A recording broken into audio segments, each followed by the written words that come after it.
रामगढ़ विधानसभा से आजसू पार्टी के प्रत्याशी सुनीता चौधरी ने नामांकन किया।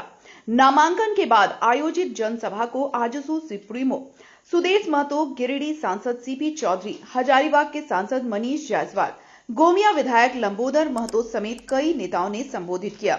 सभा के बाद मीडिया से बात करते हुए आजसू सुप्रीमो सुदेश महतो ने कहा कि इस बार रामगढ़ विधानसभा में 1.5 लाख वोट का लक्ष्य रखा गया है।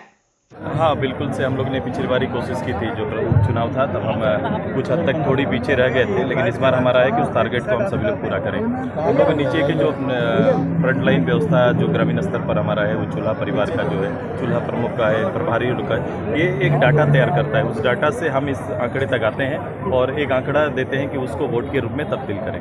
सर, क्या कुछ और रणनीति रहेगी रामगढ़ को लेकर के, क्योंकि पूरी तरीके से रामगढ़ जो है वो विकास के मुद्दे पर है। विकास के मुद्दे पर सामने वाला ठहर नहीं पाएगा, फिर तो उन्हें एक वोट नहीं मिलना चाहिए।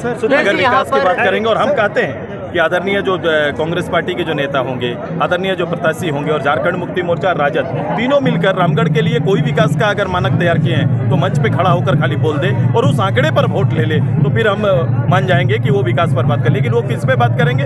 वो तुष्टीकरण पर बात करेंगे। वो तुष्टीकरण को छोड़कर कोई दूसरा बात ही नहीं कर सकते। एक नारा दे रहे, बटोगे तो कटोगे, उसको किस तरह?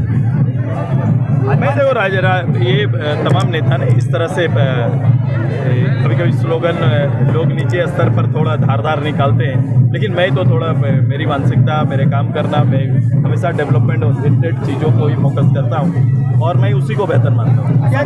रोड मैप है क्या आपका इस चुनाव में? हाँ, बिल्कुल रोड मैप हमारा होगा। हमारा मैनिफेस्टो जब आएगा, आपको मोराबादी से झलक मिलेगी। मोराबादी में 3 दिन का मंथन जो हम लोग ने महाधिवेशन पर किया था, जो देश और देश से बाहर के लोगों को राज्य के बारे में उनका जो चिंतन है, उसकी घोषणाएं वहाँ पर मिलेंगी। और हम मात्र घोषणा नहीं करेंगे, हम बजट भी बात करेंगे कि जो नेता या राजनीति जो घोषणा करते हैं, जो लोग देने की बात करते हैं, जैसे मैया योजना अभी चल रही है, मैया योजना पर गवर्नमेंट निकल पड़ी है, लेकिन देखो मैया योजना का बजट सरकार ने उस वित्तीय वर्ष में रखा ही नहीं था।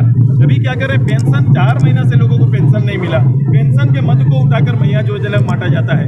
ये अच्छा प्रबंधन नहीं कहा जाता है। सुदेश जी, मैया सम्मान को लेकर झामुमो के जो विधायक हैं, जो चुनावी मैदान में बार बार ये कह रहे हैं कि हमने इसका प्रस्ताव 22 में ही तैयार कर लिया था, लेकिन केंद्र सरकार ने काम नहीं किया। पुस्तिका में अगर इसकी झलक भी मिले तो फिर इस पर बात करना और चर्चा करना हम लोग बंद कर देंगे। उनको बोलो कि बजट के जो प्रारूप बनाए हैं गवर्नमेंट ने और जो विधानसभा में आए हैं, उसमें कहीं मैया योजना का अगर है तो बात करें, अगर नहीं है तो ये झूठा वादा करना बंद करें। टूटी सीट को लेकर रहता सस्पेंस बना था, टूटी विधानसभा सीट को लेकर आज बीजेपी ने उम्मीदवार की घोषणा कर। ये सस्पेंशन जो होता है ना, वो हमेशा जन को बचाता है। तो इसी तरह से यहाँ पर भारतीय जनता पार्टी आज जो एक